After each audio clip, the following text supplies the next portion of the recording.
지난 시간에 저희가 이제 교회의 권세, 또 직분 이런 것들을 저희가 살펴봤습니다. 교회의 권세는 아주 큽니다.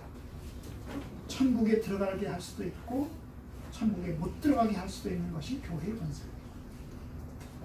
하나님께서 말씀하시기를, 주께서 말씀하시기를, 내가 천국 열쇠를 너에게 주리니 땅에서 매면 하늘에서도 매일 것이고 땅에서 풀면 하늘에서도 풀릴 것이다. 그러니까 여러분, 땅에서 교회가 매면 하늘에서도 매이고 땅에서 풀면 하늘에서도 풀린다는 거죠. 엄청나게 중요합니다. 사람을 천국에 들어가게 할 수도 있고 천국에 들어가지 못하게 할 수도 있는 것이 교회입니다. 성경에는 이제 하나님의 말씀을 통해서 성도들이 살아가야 될 도리를 기록을 해놨습니다. 그런데 성경에 없는 것들도 있습니다. 성경에 없는 것들은 이제 교회가 그때그때 이제 만들었죠. 법과 조례를 조금씩 만들어서 왔습니다. 성경에 없는 게 예를 들면 이런 겁니다. 예배 시간 주일날 11시에 드리는 거 성경에 없습니다. 그럼 교회가 그것을 나중에 만든 겁니다. 11시에 예배 드리죠. 처음에는 새벽 예배 드렸겠죠. 예수님 부활하신 날 주일날 새벽 예배 드렸을 겁니다. 혹은 성도들이 대부분 낮에 일했기 때문에 밤에 모여서 예배를 드렸을 겁니다. 근데 새벽에 모이는 교회, 밤에 모이는 교회, 이게 따로따로 하다 보니까 통일성이 좀 없어서 이제 교회가 모여서 우리가 공교회로서 모든 교회가 같은 시간에 각각 다른 장소에서 모이지만 같은 시간에 예배를 드리자, 이래가지고 시간을 정한 겁니다. 그게 이제 11시였죠. 그죠? 11시. 우리나라 교회 보면 제가 어릴 때 이 교회 가도 11시, 저 교회 가도 11시. 그래서 이 교회의 통일성을 이루는 것입니다. 요새 이제 주일 저녁 예배가 거의 없어져가지고 주일날 낮에 못 가면 주일 저녁 예배를 갔습니다. 제가 어릴 때는 다 그렇게 했습니다. 그런데 이제 주일 저녁 예배가 없어지니까 어떤 교회는 저녁 예배를 드리고 아마 10개 중에서 한 교회 정도는 저녁 예배를 드릴 겁니다. 그리고 10개 중에서 9개 교회는 저녁 예배가 없었습니다. 그러니까 이제 교회의 보편성이 또 틀어지기 시작했어요. 틀어지기 시작했어요. 요새는 또 수요일 날 예배를 안 드리는 교회도 있고요. 또 수요일 저녁 예배를 드리는 교회도 있고요. 또 수요일 예배를 오전에, 낮에 드리는 교회도 있습니다. 수요일 저녁에 안 하고 수요일 날 낮에 드려요. 낮에 드리는 교회도 있습니다. 어차피 수요일 저녁에 교회인들이 교회를 안 오니까, 그리고 이제 이제 성도들이 멀리 사니까, 멀리 사는 성도들이 와서 이제 일 안 하는 성도들, 그죠? 주부들이겠죠, 주부. 일 안 하는 성도들이 와서 예배드리고 갈 수 있도록 이제 오전에 예배를 드립니다. 그래서 교회의 보편성이 조금씩 이제 사라지고는 있습니다만, 그래도 이제 교회는 법을 가지고 있습니다. 우리 교단에 법이 있습니다. 그죠? 교회 정치라는 법이 있고, 그래서 목사는 몇 살 때 목사가 될 수 있고, 그 다음에 목사가 되기 위해서는 어떤 걸 공부해야 되고, 어떤 시험을 봐야 되고, 어떤 절차를 거쳐야 된다. 이게 나와 있어요. 그죠? 장로님은 몇 살에 장로님이 될 수 있고, 권사님 몇 살에 권사님이 될 수 있고, 이런 절차들이 있습니다. 이게 성경에 없는 것을 법으로 만든 것입니다. 우리는 이제 오늘부터는 이제 구원에 관한 이야기를 다루려고 합니다. 구원에 관한 이야기를 다루려고 하는데, 구원은 크게 두 종류로 이루어졌습니다. 하나는 뭐냐면 예수님이 2000년 전에 십자가를 박혀 죽으신 것입니다. 이게 2000년 전에 일어난 사건입니다. 우리 밖에서 일어난 겁니다. 저와 여러분들이 태어나기도 전에 일어난 사건입니다. 2000년 전에 주님은 십자가를 지고 골고다로 가셨고 거기서 피 흘려 죽으셨습니다. 이게 2000년 전에 일어난 구원입니다. 근데 또 하나가 있습니다. 그것은 2000년 이후에 사는 저와 여러분들의 마음속에서 일어나는 일입니다. 예수 그리스도를 우리가 마음속에 받아들이고 예수를 믿을 때 구원이 있습니다. 이 두 가지는 같이 갑니다. 2000년 전에 십자가에 박혀 죽으신 일이 없는데 우리가 예수를 믿을 수도 없고, 그렇죠? 2000년 전에 예수님이 십자가에 박혀 죽으셨는데 내가 안 믿으면 구원함이 없습니다. 그래서 이 두 가지가 같이 있어야 됩니다. 2000년 전에 십자가에 못 박혀 죽으신 사건이 아주 중요합니다. 그 사건이 없으면 아무도 구원함을 얻을 수 없습니다. 우리가 믿는 믿음은 허공에 떠있는 믿음이 될 것입니다. 주님이 십자가에 못 박혀 죽으시지 않았다면 우리는 그 주님을 믿을 수도 없습니다. 그렇잖아요. 여러분 생각하면 어떤 사람 말합니다. 어떤 사람은 이야기합니다. 예수가 우리를 위해서 죽었느냐 안 죽었느냐 그건 별로 중요하지 않다. 그냥 예수 믿기만 하면 된다. 여러분 그거는 뭐예요? 우상 숭배나 똑같습니다. 그 우상이 우리를 구원해 주는지 안 구해 주는지 그건 별로 중요하지 않다. 내가 그냥 믿으면 된다. 한 거 똑같은 겁니다. 여러분 석가 선생님이 우리를 구원할 수 있는 힘이 없습니다. 우리를 구원할 수 있는 힘이 없습니다. 나는 구원할 수 없으니 니네들이 알아서 구원함을 얻어라. 이렇게 할 겁니다. 바로 그겁니다. 2000년 전에 십자가에서 죽으셨고 우리는 그것을 믿습니다.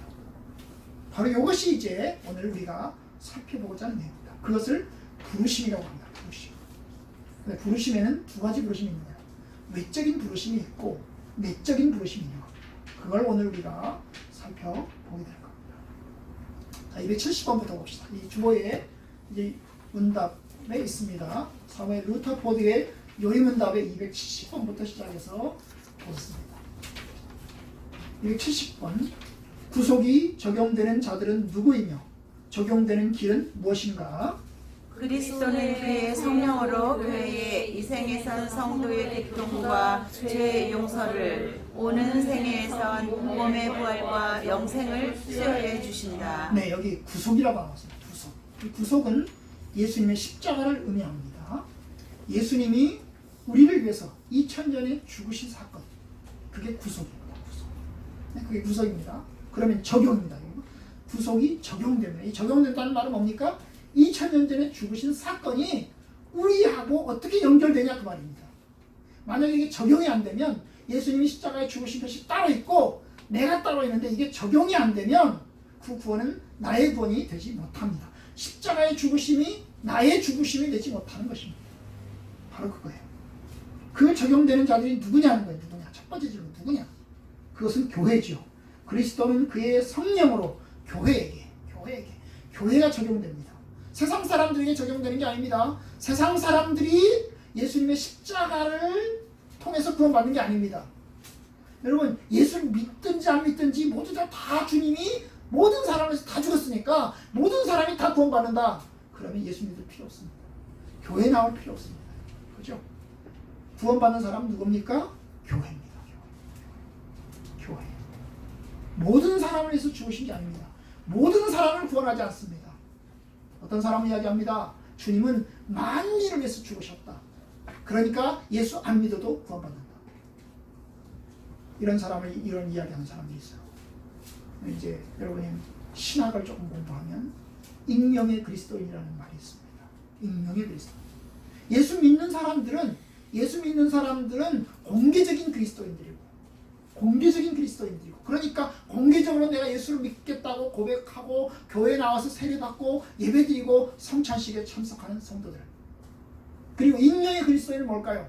교회 안 나오는 그리스도인들, 저와 세상에 교회 안 나오는 사람들, 그 사람들은 익명의 크리스천입니다. 그렇게 이야기하는 사람도 있습니다. 그 사람들이 이해하면 그럼 결국 교회 나오는 사람도 구원받고 교회 안 나오는 사람도 구원받는다 그 말이죠. 예수 믿는 사람도 구원받고 예수 안 믿는 사람도 구원받는다 이런 이야기를 합니다. 이게 자유주의신학입니다. 여러분 그렇지 않습니다. 성경은 말합니다. 성경은 예수를 믿는 자는 구원받습니다. 그죠? 교회를 통해서만 구원받습니다. 이제까지 교회사의 어거스틴이나 칼빈이나 어르신들은 교회를 뭐라고 그러지 아세요? 교회는 어머니라고 그랬어요. 교회를 통해서 우리가 태어납니다. 교회를 통해서 우리가 예수를 믿습니다. 교회를 통해서 세례를 받고 교회를 통해서 성찬식에 참석합니다. 교회는 뭐라고요? 어머니라. 하나님이 아버지라면 교회는 어머니다 그 말이에요. 어머니. 교회는 우리의 어머니입니다. 교회가 없으면 우리는 구원받을 수 없습니다. 교회가 없으면 우리는 살 수 없습니다. 교회입니다. 어떤 사람들이 이야기합니다. 나 예수 믿는데요. 가나안 교회입니다. 가나안 교회. 가나안 교인이 뭡니까? 그걸 거꾸로 이야기하면 가나안, 안 나가요. 난 교회에 예수님 있는데 가나안 교인입니다. 교회는 안 나가는 교인이다 그 말이에요. 여러분, 교회를 안 나가는 교인은 없습니다. 교회를 안 나가는 교인은 없습니다. 왜냐? 교회는 어머니라고 그랬어요. 어머니 없이 신앙생활 할 수 없습니다. 어떤 사람은 이야기합니다. 나는 방송에서 설교 듣고 방송에서 예배 드립니다. 그런데 여러분, 방송에서 설교 들을 수 있습니다. 그런데 방송에서 하는 것은 예배가 아닙니다. 그건 경건입니다. 방송에서 못하는 게 있습니다. 뭘 못할까요? 방송에서 못하는 것, 세례 못합니다. 세례 못합니다. 1년 365일 극동방송을 들어보고 기독교 방송을 들어봐도 세례를 못합니다. 성찬식을 못합니다. 그죠? 성찬식 못합니다. 그러니까 여러분, 교회는 우리에게 굉장히 중요한 것입니다. 그 교회 구속이 적용되는 자들은 교회입니다. 그럼 어떻게 적용하냐? 어떤 방식으로 적용하냐? 요게 이제 여기 나와 있습니다. 그리스도는 그의 성령으로 하시는데, 이 땅에서는이죠. 이 땅에서는 성도의 교통과 죄의 용서를 적용시켜 주시고, 성도의 교통 그 다음에 나와요. 죄의 용서를 적용시켜 주시고. 그러니까 우리가 예수님이 2000년 전에 우리를 위해서 죽으셨는데 그 죽으신 것을 우리에게 어떻게 적용시키냐 하면 우리들로 하여금 성도의 교통을 갖게 한다는 거예요. 그 다음에 죄의 용서를 갖게 한다는 거예요. 죄의 용서를 갖게 한다는 거예요. 예수님의 십자가를 통해서 우리가 죄 용서 갖게 하고 성도의 교통을 갖게 한다는 거예요. 그리고 또한 오는 생에서는, 이제 우리가 죽고난 다음이죠. 다음 생에서는 몸의 부활과 영생을 우리에게 수여해 주신다. 아는 얘기죠, 그죠? 우리는 이 땅에서는 죄 용서와 성도의 교통을, 그리고 다음 생 하늘나라에서는 우리는 몸의 부활과 영생을 얻습니다. 사실 그것 때문에 예수 믿습니다, 그죠? 우리가 이 땅에서 부자가 되려고 예수 믿는 것도 아니고, 우리가 이 땅에 성공하려고 예수 믿는 것도 아니고, 그죠? 이 땅에서 뭐 잘 살아보려고 예수 믿는 것도 아닙니다. 병 고치기 위해서 믿는 것도 아닙니다. 근본적으로 말하면 병 고치기 위해서 예수 믿는 것도 아닙니다. 우리가 예수 믿는 목적은 바로 여기 있습니다. 성도의 교통과 죄 용서, 몸의 부활과 영생을 위해서 예수를 믿습니다. 그럼 271번 성도의 교통에 대한 얘기입니다. 성도의 교통이란 무엇인가? 하나님의 백성들의 사귐인데 믿음으로 그리스도와 성령과 함께 하나님의 백성과의 사귀는 것이요, 사랑 안에서 하나님의 백성 가운데 서로 연합되게 하는 것이다. 네, 성도의 교통. 교통이라는 말이 오고 가는 겁니다. 그죠? 교통이잖아요. 버스 교통, 지하철 교통이잖아요. 교통이 말하는 게 오고 가는 겁니다. 그죠? 오고 가는 거. 성도의 교통이라는 건 성도들끼리 오고 가는 것입니다. 사귀는 것입니다. 성도들이 서로 마음을 나누고 생각을 나누고 삶을 나누고 물질을 나누면서 사귀는 것입니다. 사귀는 거예요. 여러분, 사귀려면 정기적으로 해야 됩니다. 그렇죠? 정기적으로. 사귀는 것은 정기적으로. 그렇죠? 사귄다. 그런데 하나님의 백성들의 사귐인데 믿음으로 합니다.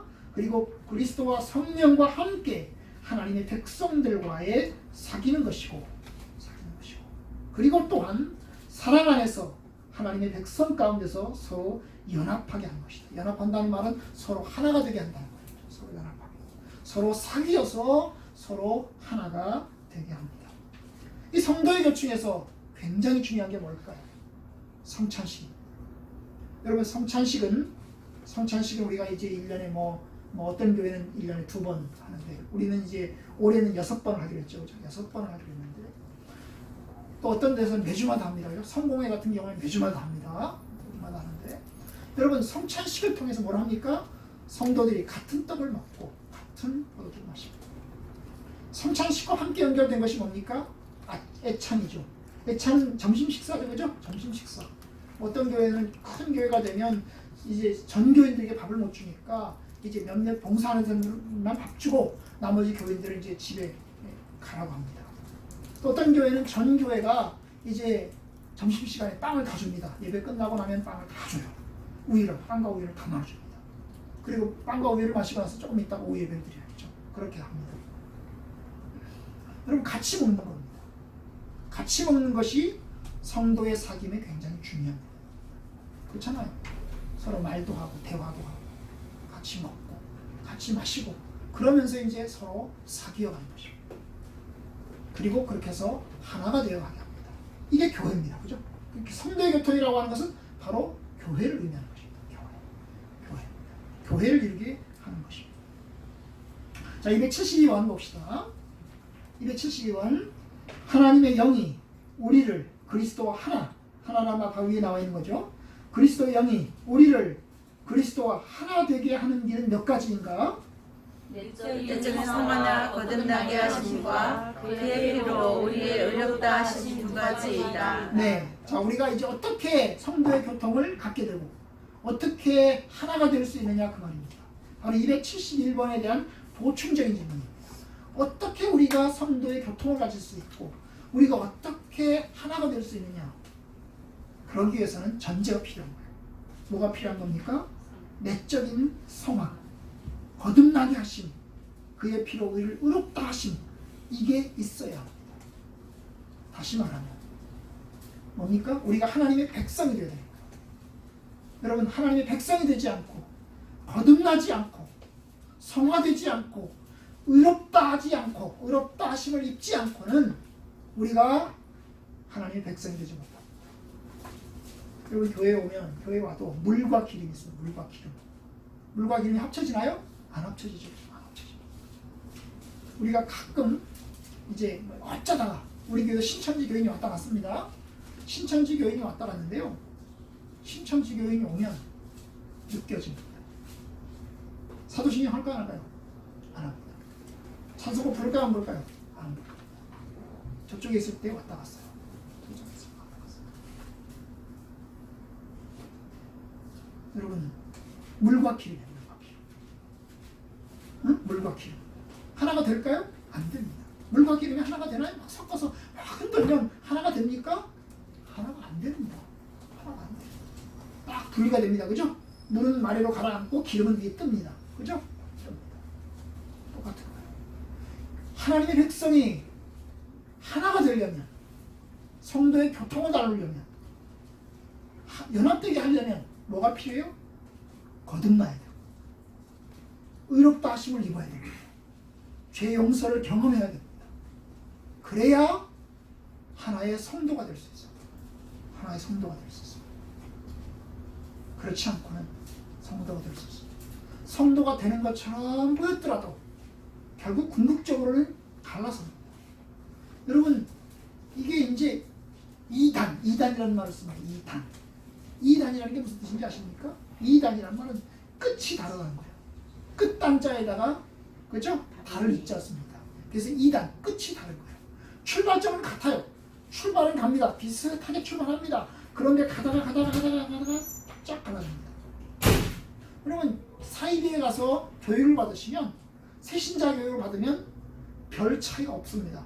아, 내가 이전 교회에서 배웠던 거랑 여기서 배우는 거랑 별 차이가 없네? 그리고 한 발자국 더 들어섭니다. 한 발자국 더 들어서면 약간 차이가 납니다. 그리고 한 발자국 더 들어섭니다. 그러면 조금 더 차이가 납니다. 끝에 가면 완전히 달라져 버립니다. 그래서 사실은 저는 잘 몰라요. 처음부터 딱 달라버렸으면 안 갈 거예요. 그죠? 안 갈 겁니다. 그런데 처음에 몰라요. 똑같거든요. 요새는 또 사이비가 장로교 간판을 걸고 또 사이비가 우리 교단 마크도 걸고 교회를 한다고 해요. 그래서 그걸 연구하는 사람들이 찾아냅니다. 이건 합동측 마크를 걸었지만 이건 사이비다. 이렇게 막 찾아냅니다. 심지어는 요새는 우려하는 것이 혹시 신천지나 사이비 쪽에서 신대원에 이제 뭐예요? 이게 스파이로 이제 입학을 시킨 거예요. 입학을 시켜서 거기서 이제 공부를 시키고 목사가 되게 하고 그리고 난 다음에 본색을 드러내지 않을까, 그걸 우려하고 있습니다. 그래서 신대원청에서는 굉장히 걱정을 많이 하죠. 그래서 입학하는 절차를 까다롭게 하고 그 다음에 출첵하는 절차도 까다롭게 하고 그렇게 하긴 합니다.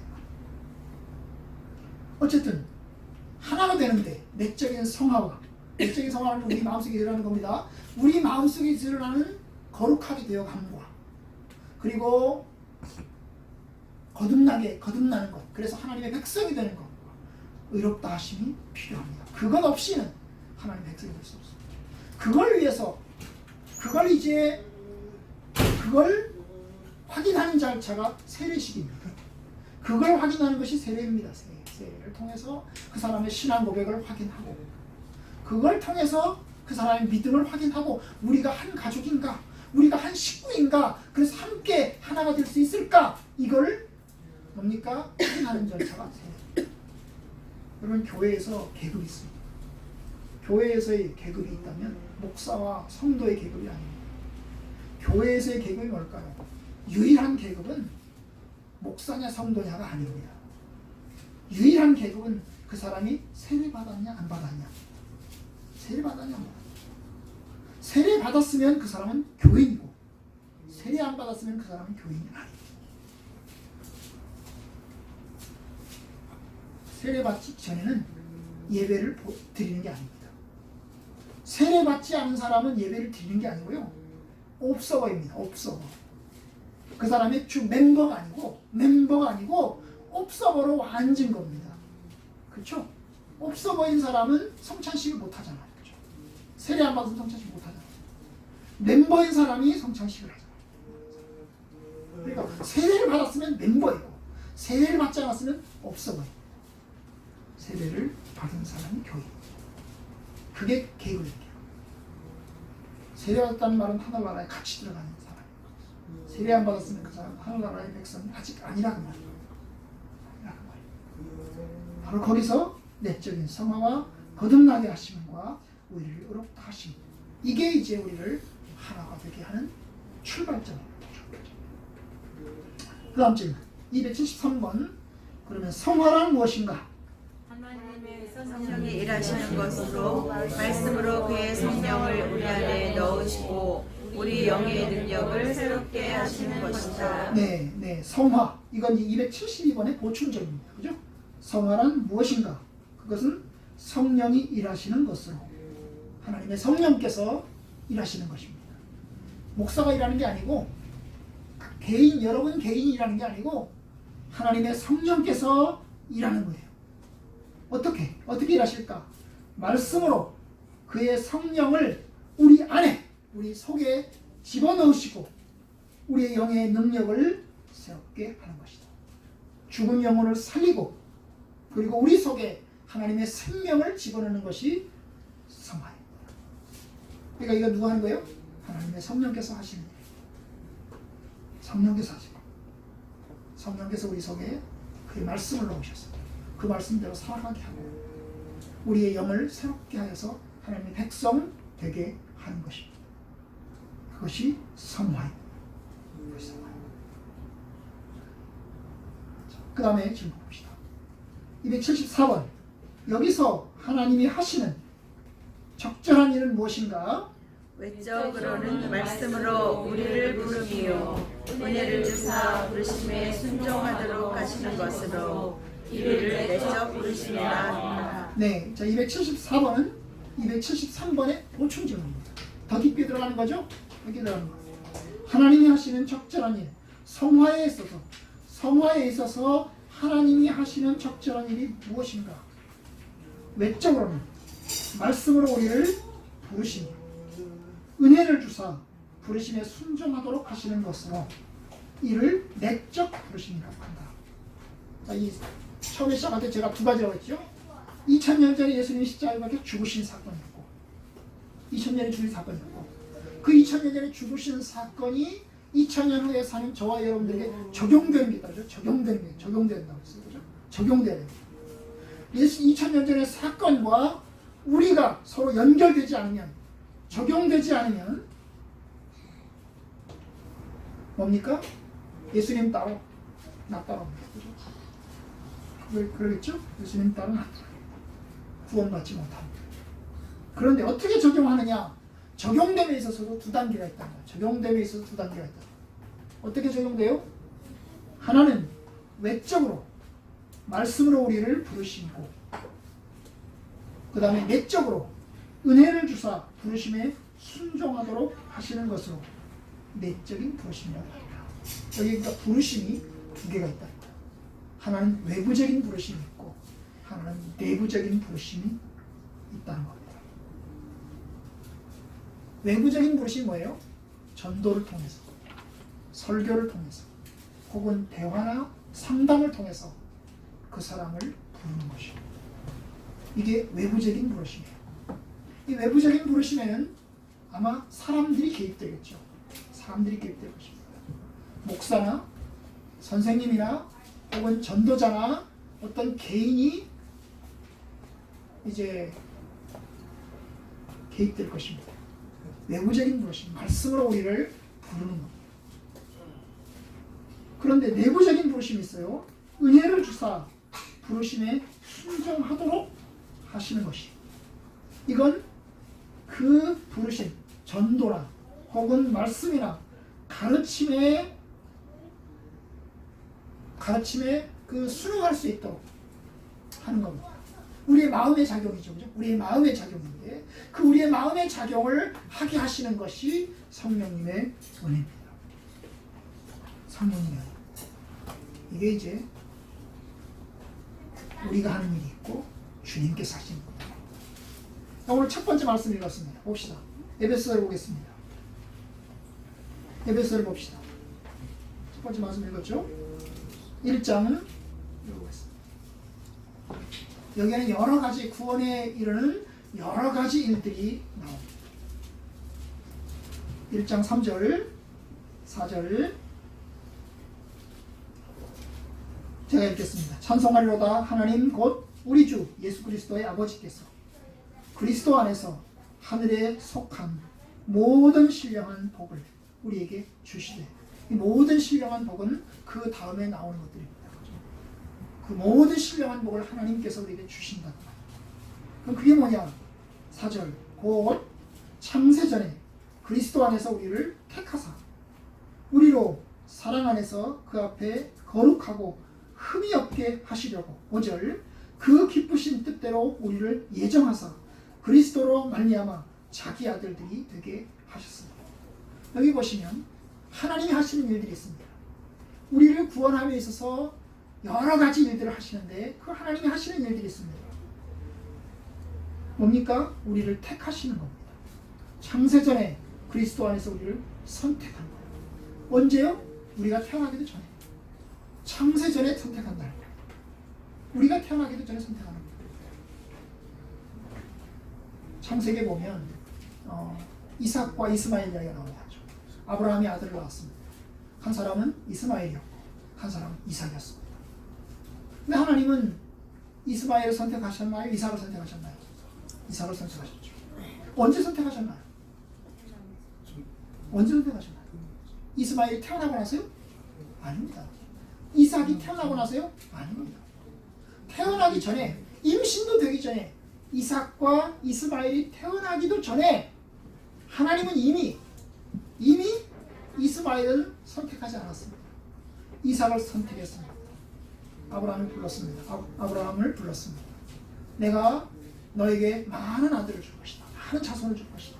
내 씨로 말미암아 세상이 복을 받게 할 것이다. 그랬습니다. 그런데 이제 사라가 아기를 못 낳는 겁니다. 아기를 못 낳아요. 그래서 하다 궁녀지척으로 양자를 삼았습니다. 다메섹의 엘리에셀이라고 하는, 다메섹 출신의 엘리에셀이라고 하는 그 자기 종을, 하인을 양자로 삼았습니다. 그 양자로 삼아서 이걸 나로 하여금 얘가 나의 대를 이어가게 하겠다 그랬어요. 근데 하나님이 뭐라고 했냐면 너 아니다. 네 몸에서 태어나야 된다. 걔는 아니다. 걔는 양자잖아. 입양됐잖아. 입양되면 안 되고 네 몸에서 태어나야 된다. 그랬어요. 또 기다립니다. 기다리는데 아기가 안 생깁니다. 아기가 안 생깁니다. 그래서 이제 사라가 이제 제안합니다. 어떻게 제안하죠? 내가 아무래도 아기를 못 낳으니까 나는 틀린 것 같고 내 종 하갈이 있으니까 하갈을 당신이 합방을 하시오. 그래서 하갈을 통해서 자식을 낳읍시다. 그럼 그 자식을 내 아들로 삼겠어. 그럼 결국 그것도 아브라함의 씨가 되잖아요. 그죠?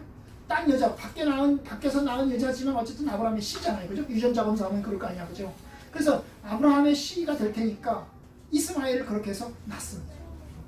하나님 말씀하셨어요. No, 아니다. 내가 선택한 자식은 사라를 통해서 태어나야 된다. 사라를 통해서 태어나야 된다. 아니 하나님 됐잖아요. 이스마엘도 내 자식입니다. 내가 낳은 자식입니다. 비록 사라가 아니고 하갈을 통해서 낳았지만 내 자식입니다. 괜찮습니다. 이제 됐습니다. 이 이스마엘은 나는 충분히 만족합니다. 이삭 없어도 됩니다. 나는 충분히 이 이스마엘로 내가 만족합니다. 그랬어요. 창세기 나와요. 창세기 만족합니다. No, 아니다. 사라를 통해서 내야 돼요. 사라를 통해서 내야 돼요. 결국 사라를 통해서 이삭을 낳았죠. 이삭을 낳았어요. 그러니까 선택은 언제 선택했나요? 이스마엘이 태어나기도 전에, 이삭이 태어나기도 전에 이미 하나님은 아브라함과 사라의 태 중에서 태어난 자녀를 약속의 자녀로 삼기로 결정하셨습니다. 놀라운 거죠. 그럼 이스마엘은 너무나 억울합니다. 아니 진짜 억울하잖아요. 어머니 잘못 만난 것밖에 누가 잘못 있나요? 참 이삭은 참 운도 좋아요. 그죠? 엄마 잘 만나가지고 약속의 자녀가 됩니다. 참 억울합니다. 저 같으면 진짜 억울할 겁니다. 근데 여러분 또 하나 봅시다. 에서와 야곱 보시죠. 에서와 야곱은 한 배에서 태어났습니다. 하나님이 언제 선택하셨나요? 언제 하나님이 야곱을 선택하시고 언제 에서를 버리셨나요?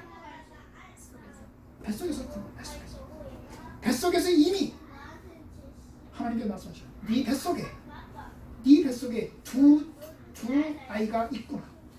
내가 야곱은 선택하고 에서는 버렸다 그랬어. 큰 거는 버리고 둘째 거는 내가 선택한다 그랬어. 그러면 에서하고 야곱하고 누가 성질이 더 좋아요? 에서가 성질이 좋습니다. 누가 포용력이 넓어요? 에서가 훨씬 포용력이 넓어. 에서가 훨씬 윤리적으로 정당합니다. 야곱은 거짓말장이고, 야곱은 속임수고 트릭을 많이 쓰는 자. 그럼에도 불구하고 하나님은 야곱을 선택했어요. 그 사람의 행동을 보고, 그 사람의 살아온 삶의 모습을 보고 하나님이 선택하셨으면 그렇지, 오케이, 이해가 되지. 그런데 여러분, 그 사람의 행동이 어떨지 알 수도 없는 상황에서 하나님이 이미 뱃속에서 딱 정해놨어요. 너무 억울합니다.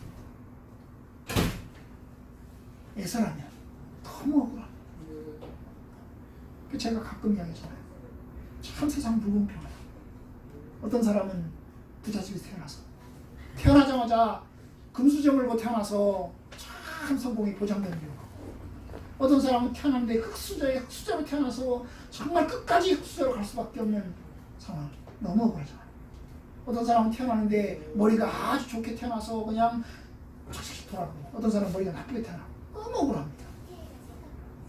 근데 하나님이 하시는 건 어떻게 하라고? 창세전에 그리스도 안에서 우리를 택하사 우리로 사랑 안에서 그 앞에 거룩하고 흠이 없게 하시려고 그 기쁘신 뜻대로 우리를 예정하사, 택하사, 예정하사 그리스도로 말미암아 자기 아들들이 되게 하셨습니다. 예정하사 미리 정하는 거예요. 미리 뱃속에서 이미 다 정해버린 겁니다. 하나님이 이놈은 구원할 거, 이놈은 구원하지 않을 거 다 정해버린 거. 그리고 난 다음에 7절, 그리고 난 다음에 7절, 우리는 그리스도 안에서 그의 은혜의 풍성함을 따라 그의 피로 말미암아 속량 곧 죄사함을 받았습니다. 여러분, 선택이 먼저 있고요, 선택과 예정이 먼저고요, 그 다음에 그리스도의 피로 속량 죄사함 받는 건 그 다음입니다. 순서가 그렇습니다. 여러분, 하나님이 선택해놓고 그 다음에 십자가에 죽으시고, 그죠? 예수님이 십자가에 죽으시고 우리를 구원하신 것. 13절, 너희도 그 안에서 너희도 진리의 말씀 곧 너희 구원의 복음을 듣고 그 안에서 또한 믿어 약속의 성령으로 인치심을 받았느니라. 듣고 믿어. 여러분, 듣고 믿어는 맨 나중에 나오죠. 선택하고 예정하시고, 그 다음에 주님이 십자가에 피 흘려 죽으시고, 그 다음에 우리가 듣고 믿는 거예요. 듣고 믿는 건 맨 나중이잖아요. 순서가. 듣고 믿는 게 제일 먼저 같은데, 그죠? 듣고 믿는 게 제일 먼저일 것 같은데 그렇지 않다는 거죠. 그러니까 여러분, 하나님께서 우리를 부르신 게 먼저이고, 그 다음에 그 먼저인 하나님의 전체 과정 속에서 우리가 구원의 복음을 듣고 믿어서 원하는 거예요. 참 놀라운 거예요. 이게 다윗의 고백이에요. 이게 바울의 고백이에요. 내 모태에서부터 나를 택정하신 하나님, 내 어머니 뱃속에서부터 나를 정하신 하나님, 내가 다윗은 시편 119편 13절에서 16절 사이에서 내 형질이 생기기도 전에, 형질이라는 게 뭐예요? 어머니 뱃속에서 내 형체, 어머니 뱃속에서 내 이게 뭐예요? 정자가 생기고, 그 정자와 난자가 합쳐지고, 정자와 난자가 합쳐져서 거기서 이제 점점 자라서 이제 뭐예요? 발가락이 생기고 손가락이 생기고 이러잖아요, 그죠? 그러면서 뱃속에 태어나잖아요, 그죠? 그 내 형질이 생기기도 전에 하나님이 나를 정하셨습니다. 이게 다윗의 고백입니다. 참 엄청난 거죠. 엄청난. 이게 하나님의 일하심이에요. 그리고 우리가 구원의 복음을 듣고 믿는 건 맨 마지막 단계세요. 맨 마지막 단계에서. 우리가, 저와 여러분들이 태어나기도 전에 하나님께서 우리를 구원하셨어요.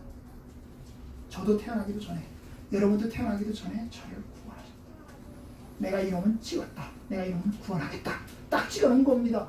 그리고 우리는 태어났습니다. 태어나서 풍랑 거치면서 살다가 바람 맞으면서 물결 맞으면서 그러다가 울면서 교회에 들어가서 예수를 믿고 살아간 겁니다. 그러니까 예수 믿고 살아간 건 맨 마지막이지만 하나님의 시작부터 이루어진 구원이 이루어져가는 길인 것입니다. 참 놀랐습니다. 자, 275번 봅시다. 275번 문제. 275번 제가 있습니다. 외적 부르심을 받은 자들은 모두 성령의 능력으로 내적 부르심을 받는가? 아니다. 하나님의 말씀으로 많은 사람을 부르지만 여전히 무지와 어둠 속에 남아있고 죄에 매인 채 살아간다. 네, 자, 외적 부르심은 전도나 설교나 상담이나 그 다음에 대화나 이런 것을 통해서 하나님의 길을, 예수 그리스도를 믿는 도리를 듣는 것을 외적 부르심이라고 합니다. 그런데 이 외적 부르심을 받는 자들, 너 예수 믿어라, 너 교회 나와라, 여러분 예수 믿으십시오, 예수 그리스도를 믿으십시오, 그러면 구원을 얻습니다. 그렇죠? 그런 부르심을 받았는데 모두 다 내적 부르심까지 받느냐? No, 아니라는 거예요. 외적 부르심 받는 사람들 중에서 일부만 내적인 부르심을 맞이하고 나머지 대다수 사람들은 내적인 부르심까지 이르지 못한다는 거. 이르지 못한다. 여러분이 밭에 이제 예수님이 씨 뿌리는 비유를 이야기하시잖아요. 씨를 뿌렸습니다. 씨를 밭에다가 뿌렸는데 어떤 씨는 뭐예요? 길가에 뿌려지고, 어떤 씨는 돌짝밭에 뿌려지고, 어떤 씨는 가시덤불에 뿌려졌어요. 어떤 씨는 옥토에 뿌려졌어요. 그죠? 그런데 옥토에 뿌려진 씨만 열매를 거두었어요. 그죠? 그럼 나머지 길가에 뿌려진 씨는 새가 와서 먹어버렸고, 그 다음에 이 이게 돌짝밭에 뿌려진 씨는 말라서 죽어버렸고, 가시덤불에 뿌려진 씨는 결국 열매 맺다가 결국 가시덤불에 막혀가지고 열매를 맺지 못하잖아요. 열매를 맺지 못했어요. 그런 거하고 똑같이 씨는 뿌려졌는데, 이 씨를 뿌려졌다는 것이 외적인 부르심이에요. 외적인 부르심에서 씨는 뿌려졌는데 결국 열매를 맺어서 내적인 부르심까지 이르는 것은 좋은 밭에 뿌려진 씨만 열매를 맺었고 나머지 씨는 결국 열매를 맺지 못하였다. 그래서 많은 사람은 부르심을 받았지만, 외적인 부르심을 받았지만 여전히 무지와 어둠 속에서 결국 죄 가운데서 살아갑니다. 이게 아이러니한 거지만 현실입니다. 276번. 많은 사람이 외적으로 부르심을 받지만 소수만 순종하고 대다수는 피조물이 되지 못하는 것은 무엇 때문인가? 하나님의 선하시고 기뻐하실 뜻이 선택된 자녀들에게만 임하고 그의 값없는 은혜로 오게 하는 것이요, 나머지 사람들은 마음의 강팍함과 반역에 그냥 내버려 두신다. 네, 이미 제가 이야기한 거예요. 선택, 그죠? 선택. 그러니까 하나님께서 선택하고 예정하는 것이 먼저고 그 다음에 예수님이 십자가에 밖에 죽으셨고, 그죠? 창세전에 예정하고, 우리가 태어나기 전에 이미 예정하고, 그 다음에 십자가에 밖에 죽으시고, 그 다음에 우리가 이제 2000년 후에 태어나서 복음의 말씀을 듣고 예수를 믿었어요. 그죠? 믿었어요. 이게 순서라면, 이게 순서라면. 그런데 이제 맨 마지막 단계에서 들었는데 믿지 못하는 거예요. 믿지 않는 겁니다. 왜 그랬을까? 거슬러 올라가면 결국 뭐예요? 선택이 없다. 선택이 없다. 여러분, 그래서 성경에 중요한 가르침이 있어요. 성경의 가르침이 뭐예요? 무조건적인 예정. 무조건적인 예정. 조건이 없이 우리가 행한 것이나 노력이나 공로를 보지 않고 하나님이 이미 딱 정해놓은 거예요. 얘는 내가 찍었어. 두 번째, 뭐예요? 제한적인 속죄. 주님이 모든 사람을 위해서 죽으시는 게 아니고 제한된 사람, 선택받은 사람들을 위해서는 죽었다. 선택받은 사람들을 위해서 죽었다. 응? 그런 것들이 성경의 가르침이에요. 성경의 가르침. 자, 그 다음 질문 봅시다. 선택된 자녀들에게만 임하고 그의 값없는 은혜로 오게 하는 것이고 나머지 사람들은 그냥 내버려둔다. 277번. 그러나 하나님의 성령으로 내적으로 부르심을 받았을 때에 우리가 이제 내적인 거예요. 내적으로, 외적인 게 아니고 내적으로 부르심을 받았을 때에 우리가 하나님의 부르심을 거절하거나 회심을 방해할 수 있을까? 우리는 본능적으로 하나님의 부르심을 거부한다. 그러나 죽은 자들을 살리시는 하나님의 능력은 택함받은 자들에게 임하시어 하나님이 이끄실 때 하나님께 나아간다. 자, 이게 이 질문의 요지는 너무 기니까 이게 내적인, 그러니까 외적으로 불렀습니다. 너 예수 믿어라. 예수 믿으면 구원받습니다. 그래서 그런 얘기를 들었을 때, 그런 얘기를 들었어요. 그래서 이제 그 마음 속에서 이제 내적인 부르심이 생겨나요. 성령께서 우리에게 믿음을 주시는데, 믿음을 주셔서 그 부르심에 순종하게 반응하게 하시는데, 이 내부에서 우리의 내적인 부분에서 말하자면 부르심을 받은 사람이 그 부르심을 거부할 수 있느냐, 거역할 수 있느냐 하는 거예요. 한마디로 말하면 못한다는 거예요. 거부 못한다는 거예요. 내적인 부르심에 거부하지 못한다는 거예요. 본능적으로 우리는 하나님의 부르심을 거부하는 성향이 우리에게 있는데 결국에는 거부하지 못한다는 거예요. 부르심을 거부하는 성향은 모든 사람에게 다 있습니다. 다 있어요. 뭐 100%, 100이면 100이 다 부르심에 거부하는 성향을 갖습니다. 왜요? 그게 죄의 성향이에요. 그런데 죄의 성향을 가지고 있는데 그 중에서도 하나님의 선택받은 사람은 결국에는 부르심을 끝까지 거부하지 못하고 어떻게 해요? 돌아오고 회심한다는 것입니다. 이게 이제 277번의 요지입니다. 그러니까 선택받은 사람은 결국 끝까지 거부하지 못하고 돌아온다는 거예요.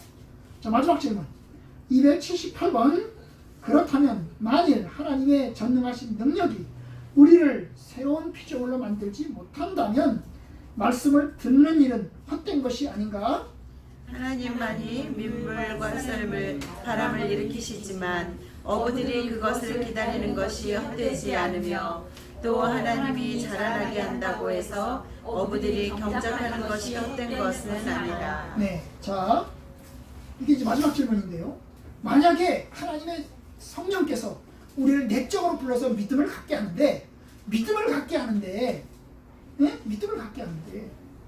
만약에 이 전능하신 능력이 우리를 새로운 피조물을 만약에 만들지 못한다고 한다면 선택받지 못한 거죠. 그죠?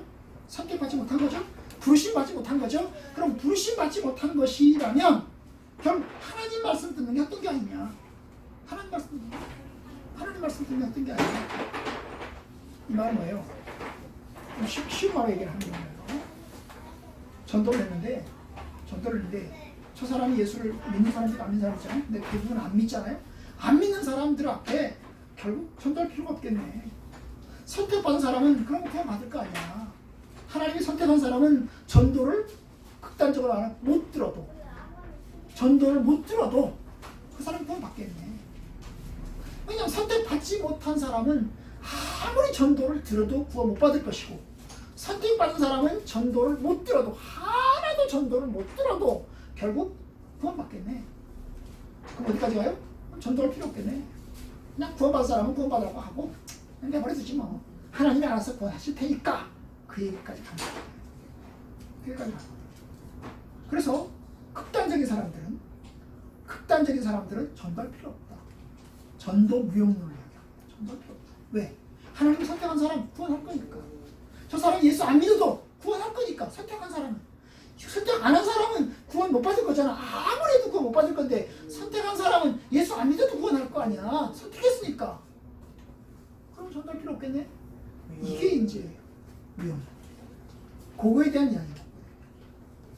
물론 하나님만이 밀물과 썰물, 바람을 일으킨다.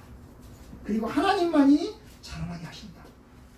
그러나 그렇다고 해서 어부들이 그것을 기다리는 것은 헛되는 것이 아니고 어부들이 농부들이 경작하는 것이 헛된 것은 아니다. 결국 필요하다는 이야기입니다. 그것도 필요하다. 왜요? 우리 입장에서는 누가 선택했는지 모르니까. 우리 입장에서는 누가 선택했는지 몰라요. 거기다가 하나님이 하시는 일은 사람이 하는 일과 서로 연결되기 때문에 그렇습니다. 하나님이 믿음을 주시지만 전도 없이 믿음이 생기는 것은 아닙니다. 오늘 두 번째 말씀 읽으면서 오늘 냈죠. 로마서 10장 13절 14절 봅시다. 순서를 잘 보세요. 10장 13절 14절을 봅시다. 마지막 부분 13절 다 같이 보시죠. 시작. 누구든지 주의 이름을 부르는 자는 구원을 받으리라. 여기서 주님의 이름을 부르면 나 살려주세요, 나를 구원해 주세요 하고 부르면 구원을 받는다. 부르면 구원을 받아요. 그런데 14절 봅시다. 다시 시작. 그런즉 그들이 믿지 아니하는 이를 어찌 부르리요, 듣지도 못한 이를 어찌 믿으리요, 전파하는 자가 없이 어찌 들으리요. 여기 순서가 있어요.